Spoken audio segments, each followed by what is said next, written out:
Welcome to ILTV's Israel Daily. I'm Emily Schrader, and coming up in today's newscast, IDF strikes Hamas officers in Rafah while taking criticism for civilian casualties in the blast. Former U.S. Ambassador to the UN, Nikki Haley, arrives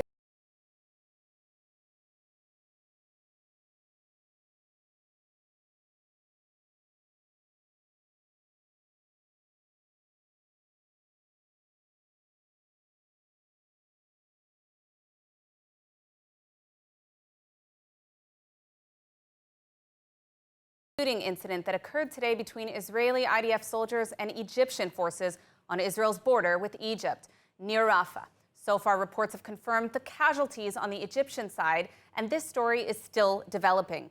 In further Rafah news, Israeli airstrikes on Hamas leadership near Rafah in the southern Gaza Strip last night drew outraged reactions after Hamas health authorities claimed that 35 were killed and many injured in an ensuing blaze in a camp housing displaced civilians. The IDF Advocate General has opened an investigation. More from ILTV's Steve Leibowitz. Last night, the IDF conducted airstrikes against Hamas targets like it has done most days since the start of the war on October 7th.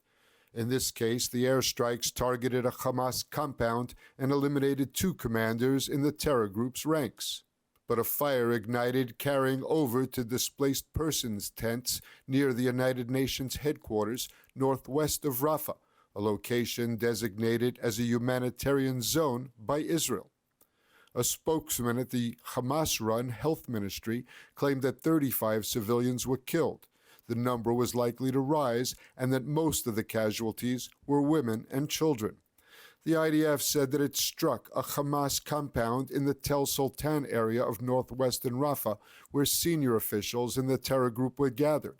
A statement added, the attack was carried out against terrorists who are a target for attack in accordance with international law, using precision munitions and based on intelligence indicating the use of the area by Hamas terrorists. The IDF Advocate General said that the incident is under further investigation. The Army said the strike had killed Yassin Rabia, the commander of the Hamas's so-called Judea and Samaria headquarters, a Hamas unit charged with advancing attacks against Israel from or in Judea and Samaria, as well as Khalid Najjar, another senior member of the unit. Rabia was involved in the transfer of funds for terror purposes and directed attacks by Hamas operatives in Judea and Samaria. Najjar was involved in directing shooting attacks and other terror activities in Judea and Samaria, and was also involved in funneling funds to Hamas operatives. The strike came hours after Hamas fired a barrage of 8 long-range missiles at central Israel in the first such attack in 4 months. The Army said that it destroyed the rocket launcher used in the attack. It's unclear how this incident could impact the operation in Rafah. Last night, the IDF had announced a truce reduction in Rafah following a ruling by the World Court, ordering Israel to prevent civilian casualties. Israel Bonds, the heartbeat of solidarity, the powerhouse of support. When the Hamas-Israel war hit, Israel Bonds stood tall, proving we're more than just an investment, we're a lifeline.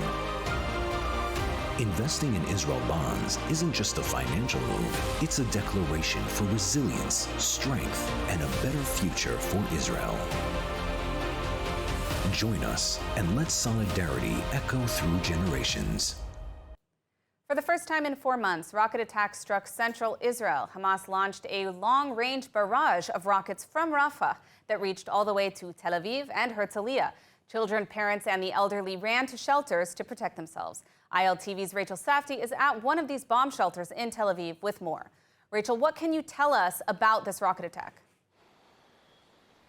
Hi, Emily. Well, I'm here in Tel Aviv. Behind me is a school, and in front of me is a recreational center. And yesterday, the children, the students, the staff in this school and in certain areas in central Israel had to run for shelters. Hamas launched a long-range rocket barrage onto central Israel in an attempt to surprise both the citizens of central Israel and the Iron Dome, as we had not seen sirens sound off in central Israel in around 4 months. Now, that's not the reality in the south and the north of the country. In the south, we see constant barrages.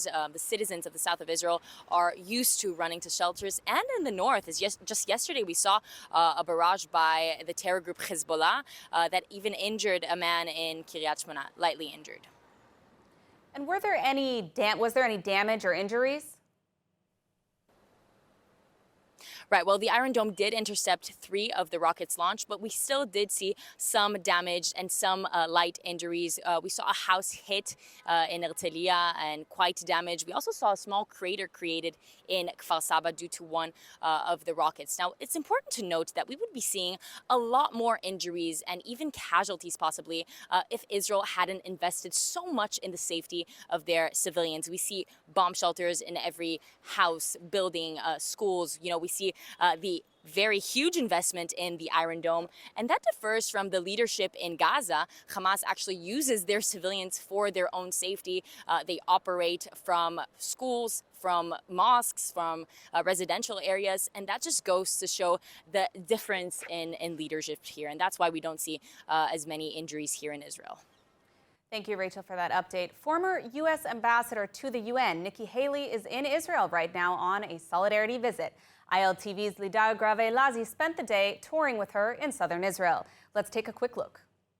Hi, Emily. So I'm here in Kibbutz Nir Oz, one of the hardest hit kibbutzim on October 7th. And today, member of Knesset Dani Danon is hosting former U.S. Ambassador to the UN, Nikki Haley, on a tour of the kibbutz and of the other sites, the Nova Music Festival site and Sderot, sites of the October 7th massacre.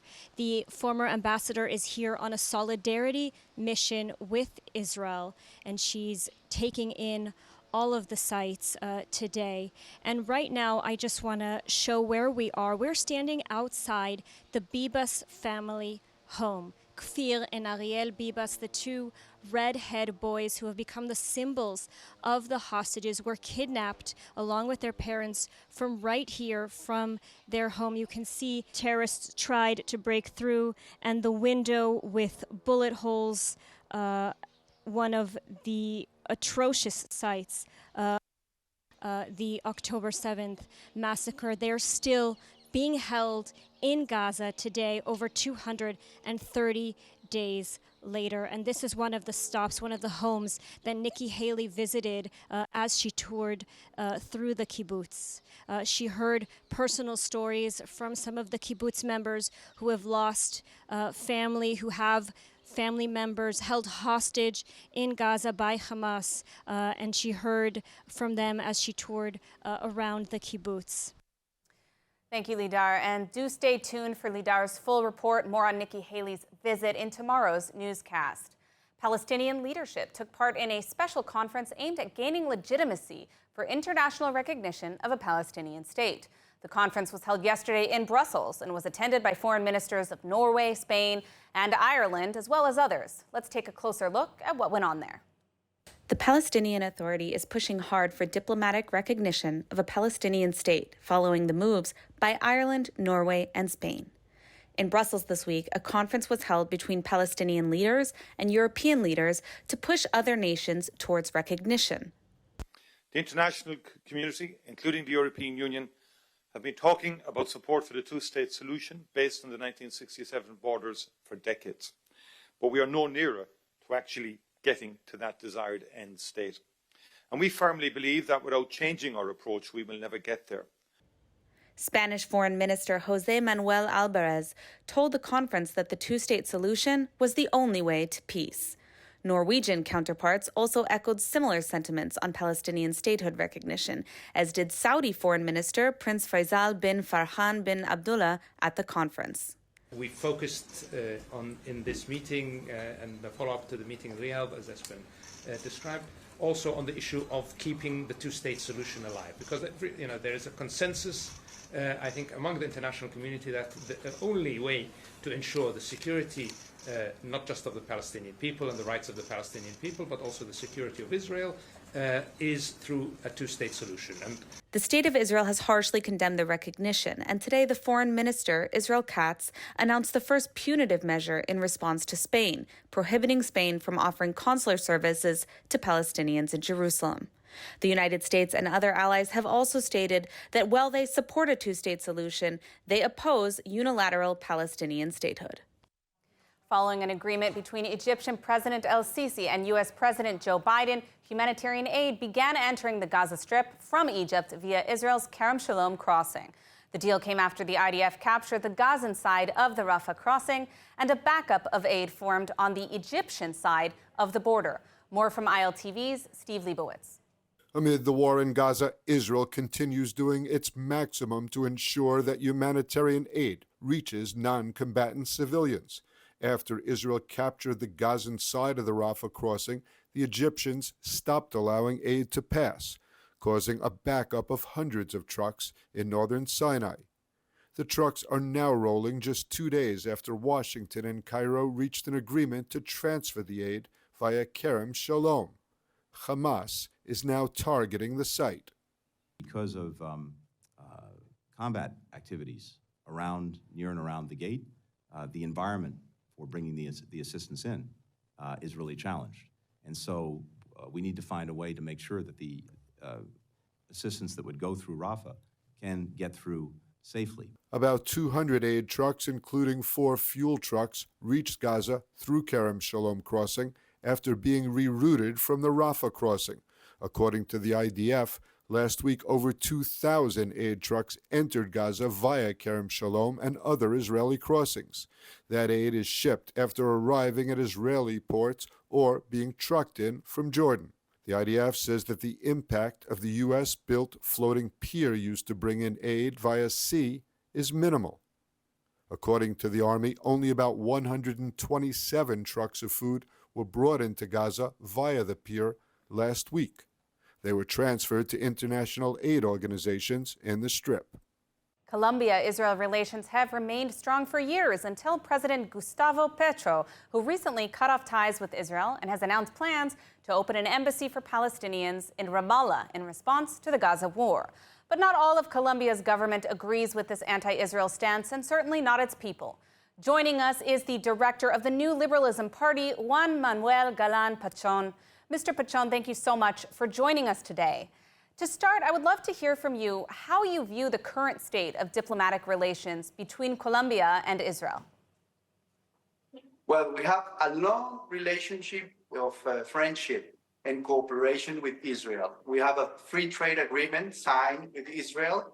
We have cooperation in security matters, especially intelligence, and all the communications that the army uses in Colombia and the police force are Israeli. Also, the strategic national air defense, the airplanes that we use in Colombia are from Israel. So this relationship goes back decades. So we have an interest in Colombia to maintain this relationship, and most Colombians didn't understand the decision that President Gustavo Petro took of cutting diplomatic relations with Israel. It is a bad decision, not only for Colombians, because we are now less secure in Colombia because of these decisions, because of what I just said about the cooperation in security, but we are also not enhancing the possibility of peace in the Middle East. We need to have a close relationship if we want to move forward in a peace accord between the Arab world and Israel. Now, as a close friend of Israel and as someone who could potentially take over the presidency yourself one day, what would your vision be for the future of Colombia-Israel relations? And how would you address the concerns of those in Colombia who might oppose closer relations with Israel? Well, first of all, I will reestablish diplomatic relations with Israel. I think our foreign policy should be a state policy, not a governmental policy, and even less something that decides the president by himself. And also the vision that we have to enhance is not only restraining the cooperation to security, but we have to move forward to other matters of cooperation. For instance, innovation, research, development, startups, management of water, technology, access to internet and connectivity, we could learn a lot from Israel and its experience, and that would benefit the majority of Colombians. Now, what are your thoughts on the regional security challenges in the region, such as the threat of the Islamic Republic? How should Colombia position itself regarding these issues? Well, I think we share the vision put forward by President Biden about normalizing relations with Saudi Arabia. I think Saudi Arabia is a key actor on a sustainable peace between the Arab world and Israel. Also, initiatives like the negotiation strategic initiative between Israeli and Palestine, where Sergio Jaramillo, who was one of the negotiators of the peace accord between the FARC and the Colombian state, it's a good way, a good path to move forward towards peace. And to understand also that Israel is not only fighting Hamas, Israel is fighting Hezbollah in the south of Lebanon, is fighting the Shia in Iraq and in Iran. It's also the Houthis in Yemen. So it's a multiple front war that Israel is trying to conduct. And one thing that worries me a lot is the increase of anti-Semitism in not only in Colombia, but in many countries in Latin America. We are seeing a lot of incidents of aggression, violence, moved by anti-Semitism speech. And I worry that our President Gustavo Petro is promoting this sentiment of anti-Semitism in Colombia. Mr. Pachon, thank you so much for joining us today. Muchas gracias. Thank you for being here and for all you do. Thank you very much. The IDF announced that Staff Sergeant Bezalel Zvi Kovach was wounded in northern Gaza on May 22nd, has succumbed to his wounds. Kovach from Jerusalem served in the Netzach Yehuda Battalion, Israel's only primarily ultra-Orthodox battalion in the IDF. The soldiers of Netzach Yehuda have been fighting valiantly in Gaza, the Northern Front, and Judea and Samaria at different stages of this war. ILTV's Steve Leibowitz has more on this unique Army battalion that could be a shining example for expanding IDF service within the ultra-Orthodox community. In 1999, the first unit of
can now join the efforts to support Netzach Yehuda and donate by scanning the QR code on your screen now.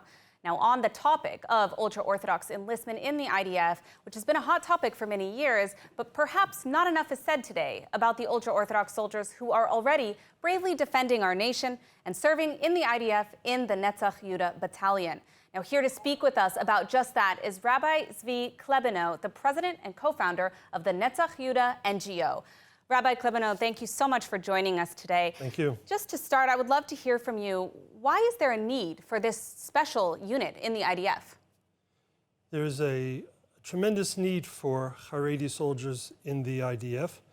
The first and most prominent reason is because there's a need to mend the tear in the fabric of Israeli society. The Haredim have not participated in the military service after the establishment of the state, and that's caused a big divide. So the enlistment of these young Haredi men is doing much to do that. The other reason is that it's sharing the military burden. And very, very important is the fact that we're providing Haredi youth who are motivated, educated, understand the history of the Jewish people, so they're making excellent soldiers. Today we call them the modern-day Maccabees and King David's warriors. And how can we convince more of the ultra-Orthodox community to want to take part in units like the Netzach Yehuda Battalion and the work that you guys are doing? We have to just do more of what we're doing. This is all about social change, and social change takes many years. So what we can do is, for instance, we have now opened a guidance center for Haredi youth to be able to have an address where they can come to, and we could guide them to the most proper path that's appropriate for them. We need to have pre-military programs. We need to have post-military programs. We need to find the best way to make these young men successful and lead successful lives. And that takes resources. And therefore, it's very important that we get funding for all of the programs that are so necessary. Absolutely. Now, obviously, the draft law is currently leading the headlines in Israeli news. What is your take on this? And furthermore, what is the added value of having Haredi soldiers in the IDF? I think the biggest added value is what I just said, is that it's providing motivated youth to be combat soldiers, and that's very important. If you don't know what your roots are, and you don't understand why you're fighting, then it's very difficult to be a motivated soldier. So there's a very, very big plus there. Plus sharing the burden and also mending the tear in the fabric of society. Absolutely. Has there been an increase in interest in joining this particular unit in recent months through your organization? Yes, absolutely. The most recent draft or recruitment, which was in March, saw almost a double intake as far as the number of young men that are interested. And with the opening of this guidance center, we think that we will be seeing now an ongoing increase in recruitment. And how can our viewers best support the organization and the work that you're doing to mend these gaps in society? Well, we are a civilian organization that the IDF recognizes as being the experts in helping this cycle of Haredi recruitment grow. And therefore, since we are a civilian organization, we do get partial funding from the government. Most of the money that we raise is actually raised from the private sector. And as I said, we have pre-military programs for this youth ages 16 to 18. We have post-military programs to help them integrate into society and make a tremendous impact in the workforce. Because when you have the numbers, we have close to 20,000 veterans, and we have at any given time close to 3,000 soldiers serving in the army. The numbers are growing. The impact they will have in Israeli society is tremendous, and therefore we need as much help as we can get.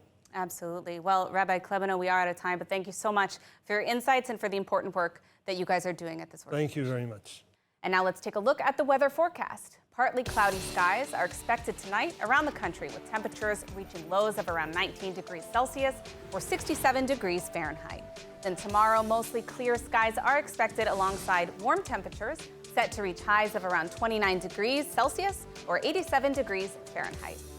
That's all for today's news. For more updates from Israel,